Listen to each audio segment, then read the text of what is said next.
Tema de hoje: quem és tu? Quem és tu? O que fazes aqui? Certa vez, aliás, em algumas mensagens minhas do passado, eu já falei sobre essa questão. Havia um homem que muitos diziam se chamar Kipá, um judeu que viveu na época pós-apóstolo Paulo. É uma história paralela à Bíblia. E este homem, judeu, um belo dia, ele teve um encontro também com Jesus. Falaram de Jesus para ele e ele recebeu Jesus. E quando ele recebeu Jesus, a vida deste homem mudou. Por isso que eu sempre insisto aqui. Quem tem um encontro pessoal com Jesus, a vida muda, os conceitos mudam, os pensamentos mudam, o jeito de falar muda, o jeito de agir muda. Quem tem um encontro pessoal verdadeiro com Jesus, a vida muda. Isso é ponto pacífico, isso é Bíblia. E este homem, diz a história, que ele se converteu de tal forma que ele usava os seus finais de semana e alguns dias da semana para ir em vilarejos aonde ele conhecia, e ele ia lá falar de Jesus para as pessoas. Nessas suas andanças, nessas suas viagens, certa vez ele saiu um pouco mais tarde, numa das tardes que ele saía com esse propósito, e no meio do caminho, chegando de barco a um determinado vilarejo, ou pelo menos tentando chegar, a história diz que ele, por conta da luz do sol ir embora e de ficar aquela noite, e aquela noite ficou muito escura, sem brilhos de estrela, lua, diz que ele desceu do barco, andou alguns passos e ele se perdeu. Ele tinha o caminho na cabeça, mas ele se perdeu. E nessa caminhada dele, ele caminha para um lado e caminha para o outro, e de repente ele está, depois de andar alguns minutos, em frente a um forte, aqueles lugares que tinham antigamente, que tinham os exércitos romanos, que eles se dividiam em vários vilarejos. Na época, Roma dominava tudo aquilo. E aí, quando ele chegou escuro, ele viu aquele muro alto assim, alguém lá de cima, o segurança, o vigia, gritou: quem és tu? O que fazes aqui? E aí ele ficou pensando naquilo, pensando, de novo o vigia gritou: ei, você que está aí embaixo, quem és tu? O que fazes aqui? E ele continuou pensando, até que veio na sua mente, ele perguntou: ei, você que grita, quanto que você ganha para você fazer isso aí que você está fazendo? O vigia perguntou: por quê? Ele falou: porque eu quero contratar você, eu quero te pagar um valor, para você ir pelo menos uma vez por semana na porta da minha casa e gritar lá: ei, quem és tu? O que fazes aqui? Para eu nunca me esquecer que eu sou aquele que Jesus teve misericórdia na cruz do Calvário, morreu por mim e me deu a salvação, a vida eterna. O que eu faço aqui? Eu agora sou servo de Deus e levo o evangelho para as pessoas. Eu sei quem eu sou, eu sei por que eu estou aqui. Quando eu vi essa história anos atrás, eu amei, porque essa é uma realidade que a maioria dos cristãos não vive. Se você assistir aquele filme que saiu agora, Mais que Vencedores, não vou aqui estragar, não vou contar o filme, mas é óbvio que tem uma cena de um homem no hospital, e o treinador da época, sem querer o conhece, sem querer aos nossos olhos. É óbvio que no filme Deus moveu para que ele entrasse no quarto errado. E aí o homem que estava na cama, ele pergunta para o treinador: quem é você? Quem assistiu sabe do que eu estou falando. Ele diz: eu sou o treinador de futebol. Ele falou: não, quem é você? eu sou o José, o cara que dá aula na escola lá. Não, você não entendeu. Quem é você? E aí ele pensou, ele falou, mas o que você quer saber? Ele falou, você tem que ter no coração o seguinte: você ama a Deus? Você ama Jesus? Sim. Então a primeira resposta que alguém te perguntar quem é você, você fala assim: eu sou aquele que um dia Jesus teve misericórdia e me deu a salvação, a vida eterna. Eu sou cristão lavado e remido no sangue de Jesus. Depois você é o resto.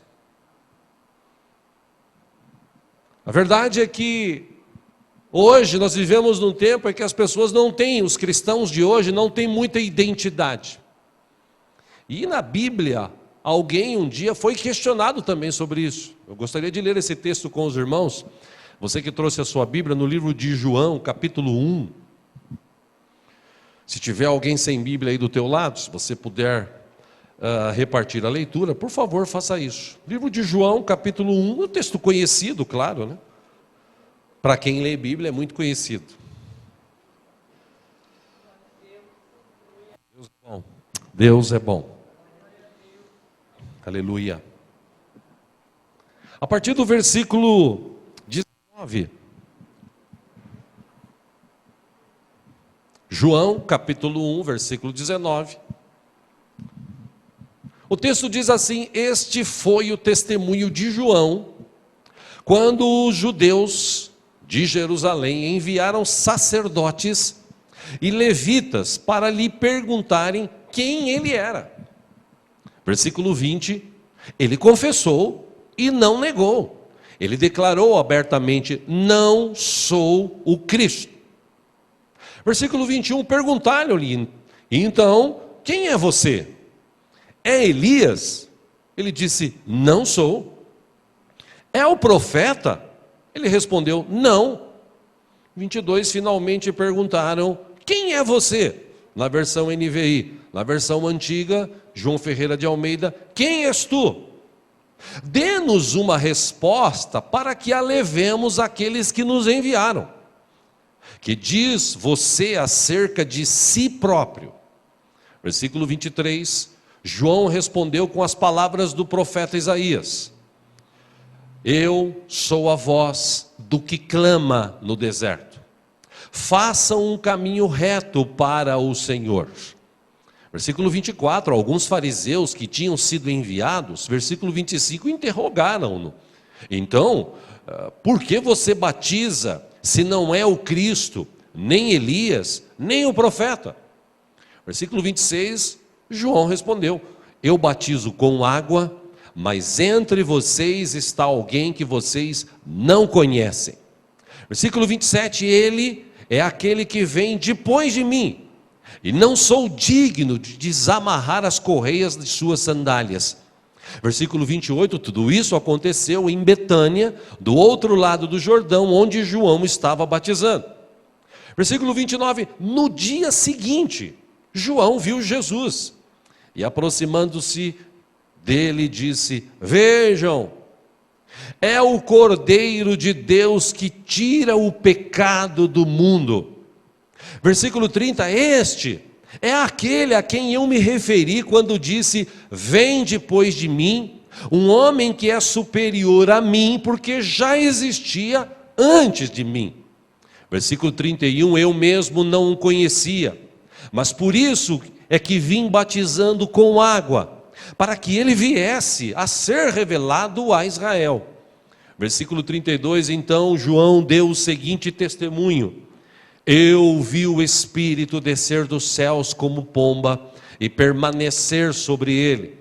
Versículo 33, eu não o teria reconhecido se aquele que me enviou para batizar com água não me tivesse dito: aquele sobre quem você vira o Espírito descer e permanecer, esse é o que batiza com o Espírito Santo.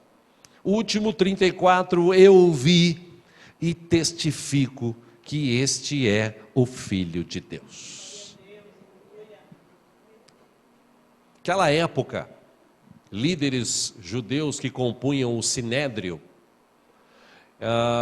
eles eram responsáveis, havia algumas pessoas que eram responsáveis para avaliar tudo que se relacionava com crimes de natureza religiosa. E eles tinham a obrigação, entre aspas, de avaliar a conduta daqueles que pregassem algum tipo de falsa religião ou que se denominasse profeta. Naquela época havia esses homens, esse sinédrio que a Bíblia relata era um tipo de tribunal religioso que havia na época. Ele era composto de fariseus e saduceus, e estes homens, eles se dividiam. Ouvia falar, tem um cara que está falando de uma religião nova, eles iam lá avaliar. Naquele lado ali tem um cara agora que diz que é profeta, eles iam lá para questionar o cara. E algumas vezes, segundo a história, no passado, alguns destes que se denominavam profetas e tal, foram perseguidos e alguns deles até presos naquela época. Desse tribunal de saduceus e fariseus, os saduceus da época, eles não acreditavam em ressurreição. Então não adiantava falar para eles, Cristo, ele virá para trazer uma nova vida. Esse Cristo, ele vai morrer pelos nossos pecados, mas ele vai ressuscitar. Se você falasse isso para um saduceu da época, eles davam risada de você, eles não acreditavam em ressurreição. E aquela delegação que foi enviada de Jerusalém para Betânia, foram investigar João Batista. E essa delegação especificamente era composta de fariseus. Eles chegaram e perguntaram para João, escuta, você é o Cristo que ficou de vir? Ele falou, não, eu não sou o Cristo. Bom, então, você é Elias? Que havia também aquele pensamento de que como Elias foi arrebatado, não enfrentou a morte neste mundo, ele simplesmente subiu aos céus. Havia também aquela lenda de que Elias um dia também voltaria para continuar pregando. E ele respondeu, João respondeu, não, eu não sou Elias. Bom, então quem você é? Você é profeta? Falou, não, também não sou profeta. Poxa, então quem és tu? Bom, eu sou aquele que Isaías há 500 anos atrás disse que viria abrindo o caminho para que o Salvador viesse completar a obra redentora de Deus, nosso Pai, nesta terra. Esse sou eu. Bom, então por que você batiza as pessoas? Ele falou, bom, eu batizo as pessoas porque eu ensino elas o caminho dos céus, mas eu batizo com água. Agora, esse que vai vir, que eu não sou digno nem de desatar as sandálias dos seus pés, esse batiza com o Espírito, com fogo, esse traz uma nova vida mesmo.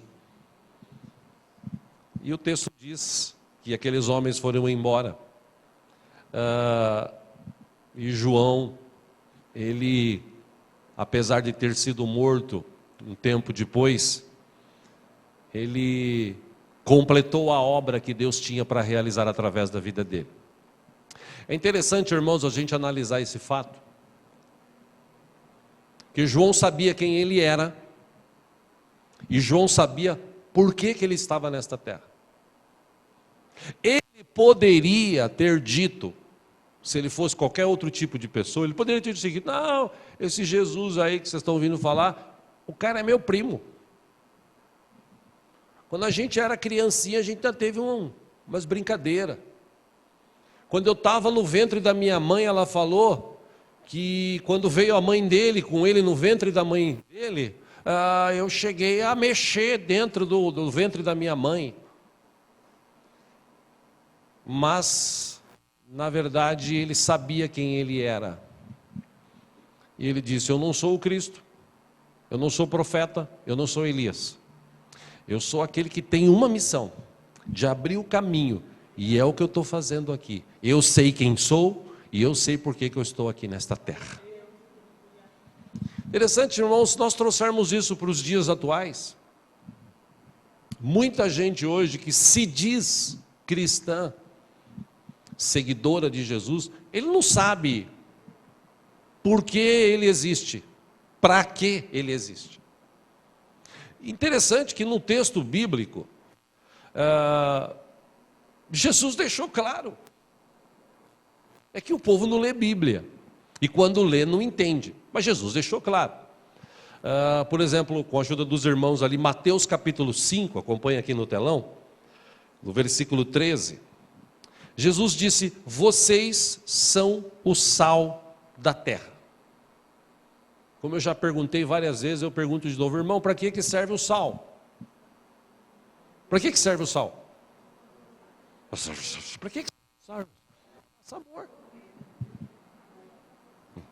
Simples.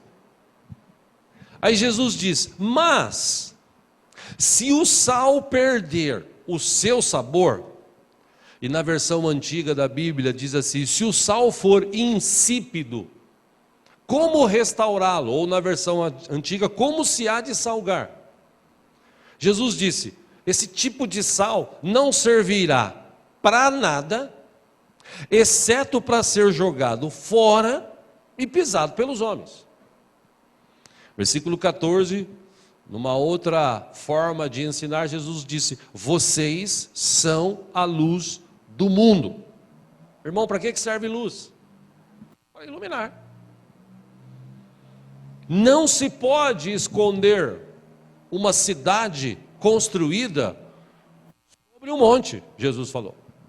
Não tem como esconder. Se você olhar em cima de um monte, ou para um monte, e tiver em cima dele uma cidade, você vai enxergar aquela cidade.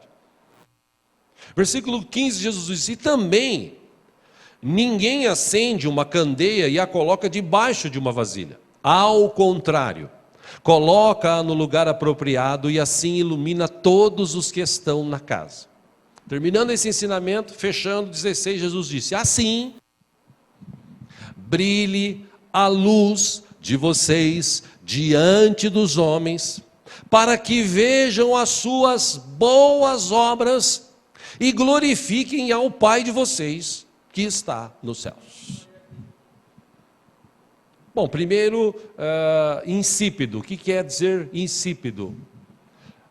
Segundo o dicionário, insípido é algo que não tem gosto, é destituído de qualquer sabor ou que o tem insuficientemente. Essa palavra insípido, no sentido figurado, segundo o dicionário, é desprovido de interesse, desprovido de atrativos, sem graça e monótono. Então Jesus disse, você é sal, mas se você não der sabor ou não tiver sabor, você vai ser sem graça, você vai ser sem atrativo, você vai ser monótono. Então para que serve isso? Para ser jogado fora e depois alguém passar por cima e pisar. Existe ao menos uma razão para a gente ser sal e para a nossa luz brilhar. Repito aqui, Mateus 5,16, Jesus disse assim, brilhe a luz de vocês diante dos homens, para que vejam as suas boas obras e glorifiquem ao Pai de vocês que está nos céus. Interessante isso que Jesus ensinou, ser sal. Segunda-feira passada, eu tive num grupo familiar, numa célula que nós temos da Liga da Unção, aí dos meninos aí da igreja. E lá eles fizeram uma dinâmica falando sobre o sal. Foi legal, bacana, os irmãos que participaram, coisa rápida. Depois uma das meninas que estavam ali deu uma palavra sobre oração. Bacana, também legal. E interessante que os vendo ali, no culto que eles estavam realizando, eu estava ali só apenas participando, claro, adorando a Deus, mas a minha participação foi assim, ficar sentado e ouvir. E naquele momento que eu vi aquela cena deles fazendo uma dinâmica e lendo esse texto, me veio na mente algo, sim, eu acredito que seja de Deus. Me levou a pensar esse texto. Porque se você pegar um pacote de sal de 1 quilo, fechado, tudo que tem ali dentro é sal. Sim ou não? Se você não abrir e pegar e tirar uma pitada, você nunca vai saber se aquele sal é bom ou ruim. Você compra aquele pacote e está escrito sal, você vai entender o seguinte: tudo que está aqui dentro é sal. Se bem que, por exemplo, essa semana eu fui na casa do pastor Josué e a Raquel, lá em Botucatu, com o pastor Marcos. Tomara que ele não esteja assistindo, né? E aí, na hora do almoço, eu falei: você tem sal? E aí eles me deram aquele, né, de sal. E aí eu olhei assim, eu falei assim: nossa, isso aqui é sal? Ela falou: é que tem arroz aí dentro. Eu falei: mas parece que tem mais arroz do que sal, né? Mas vamos lá. E só o arroz que balançava, sal mesmo, enfim. Só um adendo, desculpa aí, pastor Josué, Raquel. Mas eu tinha que comentar isso. Você sabe que eu gosto de comentar essas coisas, né? Mas dentro de 1 quilo de sal, tudo é sal. Aí Jesus disse o seguinte: se você que é sal, saindo do saquinho, e você vai entender o que eu quero dizer, porque entenda o saquinho, a igreja. Porque na igreja, agora aqui, todo mundo é sal. Porque está todo mundo junto, dentro do saquinho, na presença de Deus. Todo mundo é sal aqui. Eu não sei, você que sabe. Agora, Deus conhece. Beleza, aqui na igreja, no momento do culto, tem gente que glorifica, tem gente que canta, tem gente que bate palma, tem gente que presta atenção na palavra, tem gente que preza por cultuar a Deus e tal. Ou seja, você olha daqui e fala assim: pô, está todo mundo... Por exemplo, eu estou olhando para vocês, eu não sei o que está passando na tua cabeça, mas eu imagino que você esteja ligado no que está sendo dito aqui. Beleza, se for assim, todo mundo aqui é sal. Agora, na hora que a gente sai daqui, ou sai do saquinho, aonde a gente vai? A gente tempera a vida das pessoas? Ou acontece como alguns casos, que você vai fazer um arroz ou um feijão, as mulheres que cozinham sabem disso melhor do que eu, que tem vezes que erra na mão, e aí nesse errar, ou sai sem gosto nenhum, ou sai muito salgado. Ou seja, tem a quantidade certa, sim ou não? E olha que eu não sou cozinheiro, mas eu, né, inteligente, manjo. Se você colocar pouco, fica sem sabor. Se você colocar muito, fica salgado. Você tem que colocar a quantidade certa. O que Jesus estava ensinando aqui? Ele disse: você é sal. Quando você está lá fora, você não pode colocar muito para você salgar a vida das pessoas. Que é aquela história daquela pessoa que é crente, ele quer que o outro receba Jesus de qualquer jeito, ele quer socar na cabeça da pessoa, ainda fala assim: você vai para o inferno, desgraçado, se você não aceitar Jesus. E você dá muito sabor, é salgar.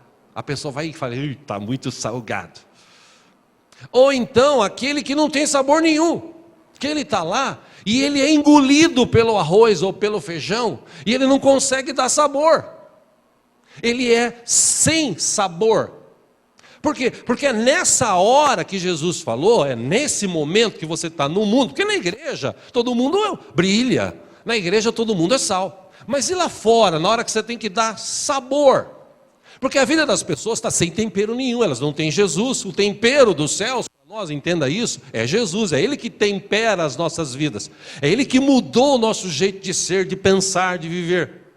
Então, se eu entender isso, onde eu estiver, eu não vou ser insípido, mas também não vou ser salgado. Eu vou dar a pitada certa. E é isso que Deus quer fazer através da minha e da tua vida, onde a gente anda. O problema é que na igreja todo mundo canta, pula, tal. Mas lá fora, no meio da multidão, no meio dos amigos, no meio do grau de relacionamento, as pessoas elas não dão sabor. Elas são engolidas. Elas vivem assim, com vergonha. Por exemplo, tem jovens, tem adolescentes que às vezes têm vergonha de falar para os outros que ele é cristão. O cara fala que ele é roqueiro, né? Os roqueiros, por exemplo. O cara fala, eu sou roqueiro. Loucão mesmo. O punk, aquele cara punk, põe aquele cabelo assim de moicano, corta tudo dos lados, né? Veste aquelas roupas, põe aquelas correntonas e anda com aquele escoturno grandão. Faz tempo que eu não vejo assim, mas ainda deve existir esses caras por aí, né? E ele anda por aí, tá nem aí. O pessoal olha para ele e fala assim, nossa, esse cara acho que é doido. Tá nem aí. Se você pegar outras pessoas, o cara fala assim, eu gosto de sofrer, sou corintiano. Brincadeira à parte. Agora, quando ele tem que falar da verdadeira identidade dele, você vai na igreja? Vou. Como assim? Você vai na igreja? Mas você dá dinheiro para o pastor, você dá dízimo? Não, isso aí não. Mas você então é Bíblia, você lê Bíblia? Não leio. Eu tenho a Bíblia, mas... E você bebe ainda? Não, socialmente. 2 dedinhos assim eu bebo.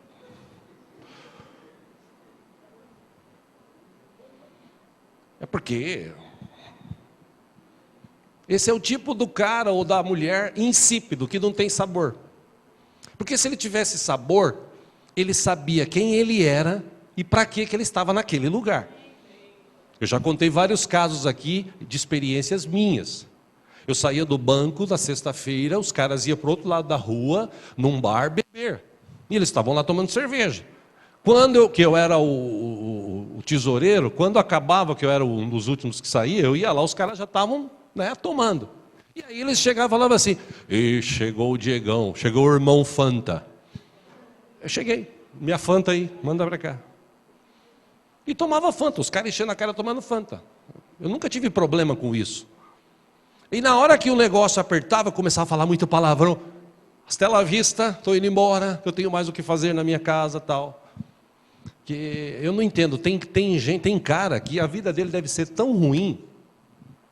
Eu não sei se você já viu isso, mas o cara levanta às 7 da manhã e já está no bar. Eu acho que a vida dele em casa deve ser um problema sério. Porque se o cara não tem prazer em ficar dentro de casa, enfim, isso é outro assunto. Mas eu nunca tive problema com isso. Antigamente, e eu não sou saudosista, mas antigamente, né, quando o povo era mais crente, você levava a Bíblia embaixo do braço. Ainda hoje tem uns que andam assim, né? Mas a gente levava a Bíblia e tal. E passava nas ruas, os caras, é os Bíblia! Olha os Bíblia chegando! Olha os Bíblia aí! E a gente levava a Bíblia. É óbvio que eu tive os meus momentos que eu salguei a vida de pessoas. Teve coisas que eu falei que depois até me arrependi de ter falado. Eu também já fui um desses no passado, quando não tinha muito entendimento. Porque eu, na igreja que eu frequentei um tempo, onde eu conhecia minha esposa, era aquela igreja assim, era o exército de Jesus. Não era o exército da salvação, era o exército dos céus aqui na terra, fazendo justiça, julgando. E eu fui ensinado assim. E aí na ceia, eu já falei aqui, na ceia aquele negócio assim, ai meu Deus, a ceia. Ai meu Deus, começava às 9 da manhã, terminava meio-dia, 1h. E aí quem pecava tinha que ir lá na frente. Irmão, pequei. Fui numa festa ontem, estava com a minha namorada. Aí acabei dando uns maios nela embaixo da árvore. Estou falando sério, gente, vocês são bem-aventurados hoje.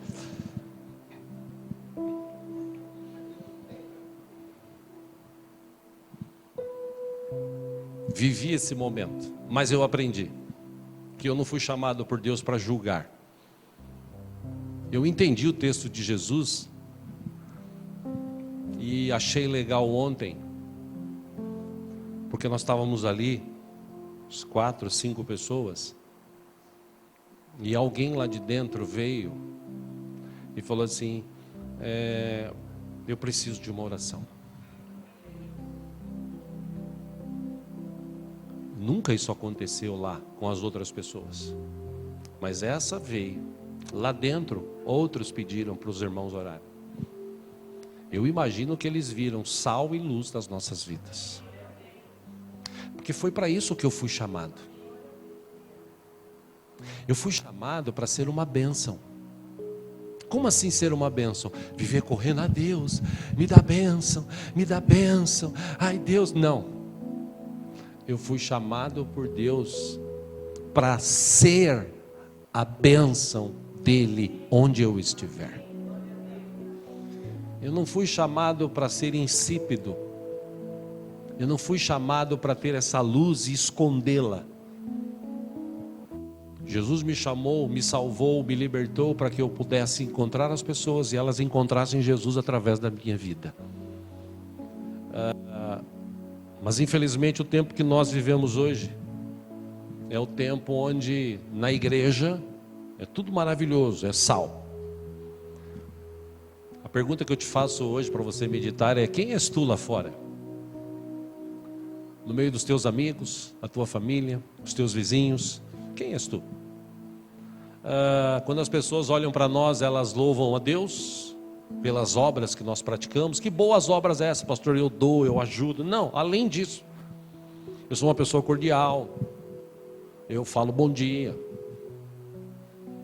E lá, às vezes lá onde a gente mora, no condomínio, a gente vai sair de carro, eu faço questão de abrir o vidro, até chovendo eu abro um pouquinho o vidro, bom dia, Deus abençoe. Tinha um até que eu brincava, porque ele saiu de lá, né? Quando eu chegava de tardezinha, começo da noite, ele falava assim, bom descanso. Eu falava, para você também, porque ele mais dormia à noite do que trabalhava, né? E brincava com ele e tal. Por quê? Porque eu fui chamado para falar sobre isso para as pessoas. As pessoas, elas andam aí hoje carrancudas, bravas, desesperadas, tristes.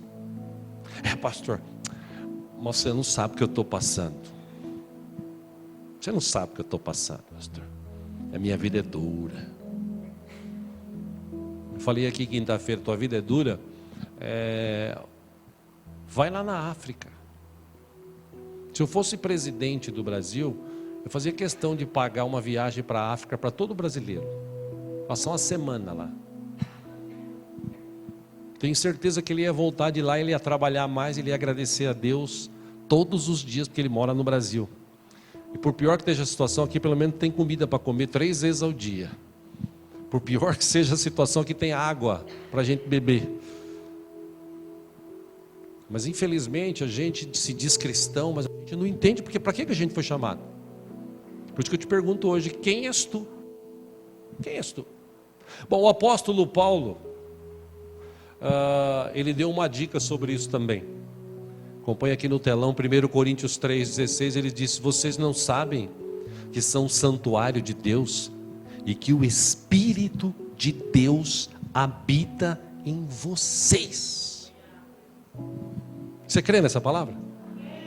Está na Bíblia, tá? Não estou inventando não. Se você crê, fala para a pessoa que está do seu lado, você é templo do Espírito Santo.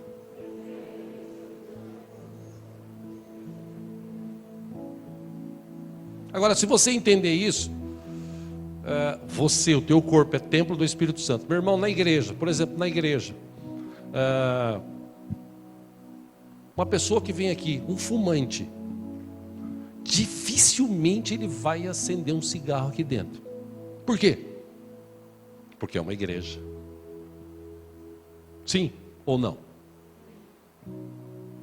Dificilmente o cara vai trazer uma bebida e chegar no meio do culto aqui.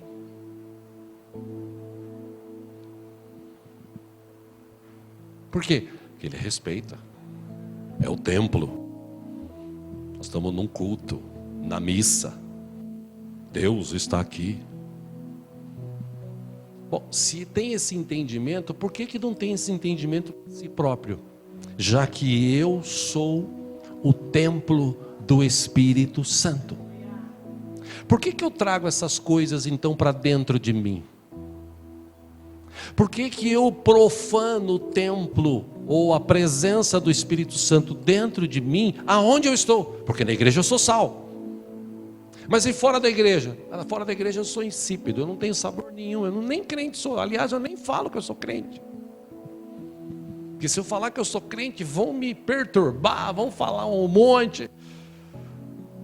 Meu irmão, a minha pergunta para você hoje é essa: quem é você? O que fazes aqui? Quero encerrar aqui falando sobre essa última questão. Como você se vê? Como os outros veem você? E como Deus vê você?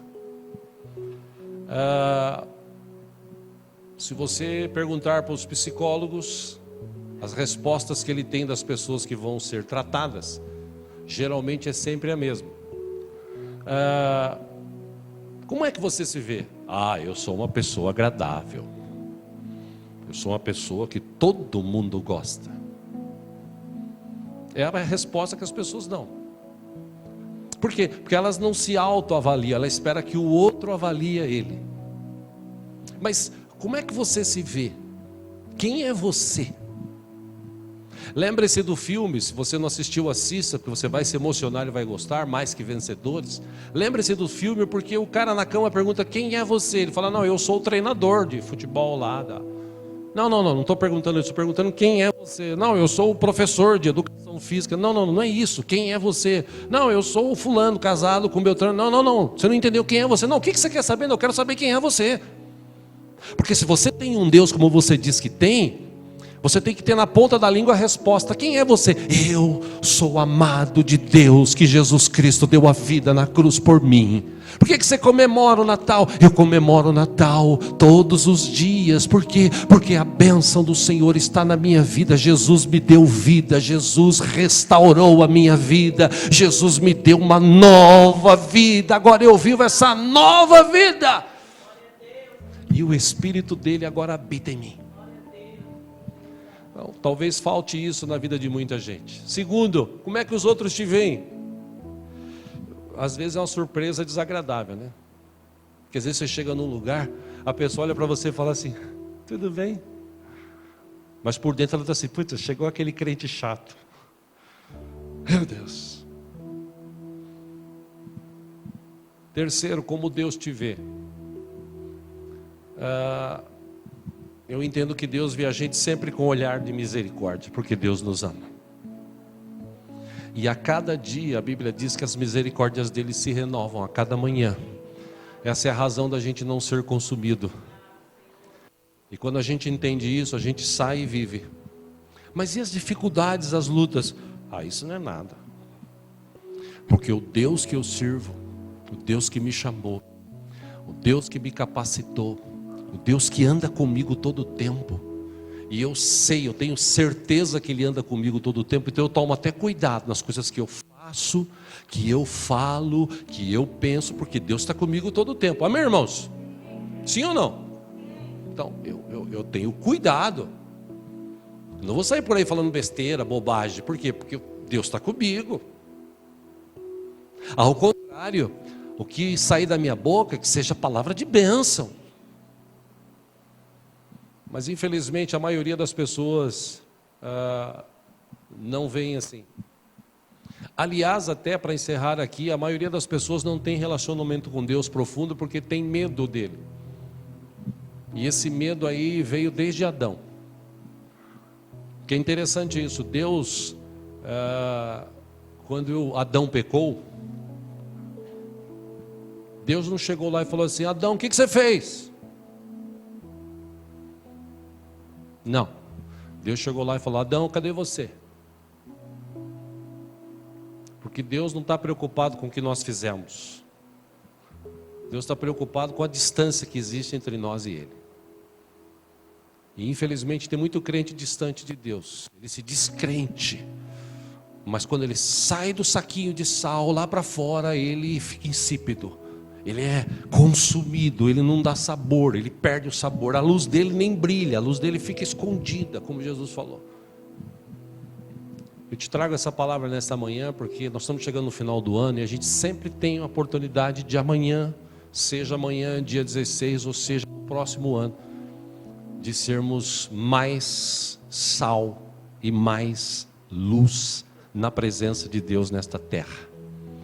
Entenda o que eu vou te falar, irmão. Este tempo precisa de verdadeiros cristãos, de gente que não está ligado com o mundo, vive no mundo, mas não depende dele para viver. Por isso que eu falei há pouco aqui, você é pai, você é mãe, ensina os teus filhos. Agora em dezembro, não fala de Papai Noel não. Ah, mamãe, mas o Papai Noel não pode fazer nada por você. Papai Noel nem presente traz, isso é papo furado. Ah, mas eu gosto. Goste de Jesus. Ai, pastor, mas eu vou ser radical. Não, você vai ensinar a verdade. E se ele conhecer a verdade vai libertar a vida dele.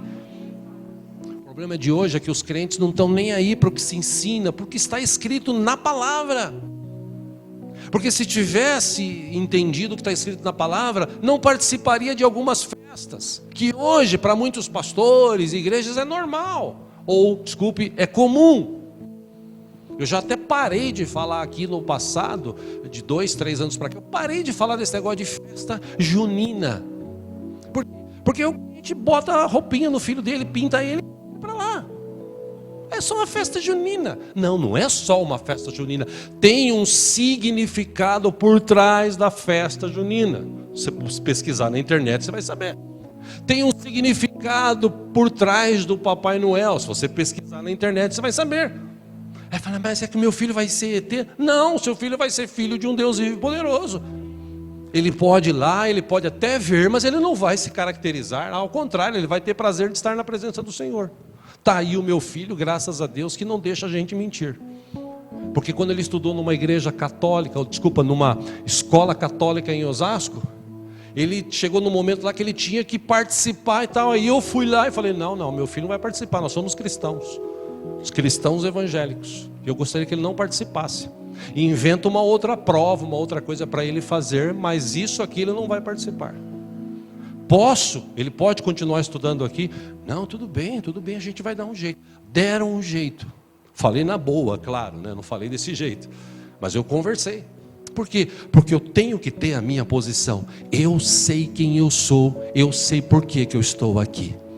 Aí você vai dizer assim, pastor, mas eu vou ser radical. Ué, o cara que se torna homossexual, a mulher que se torna lésbica, é radical.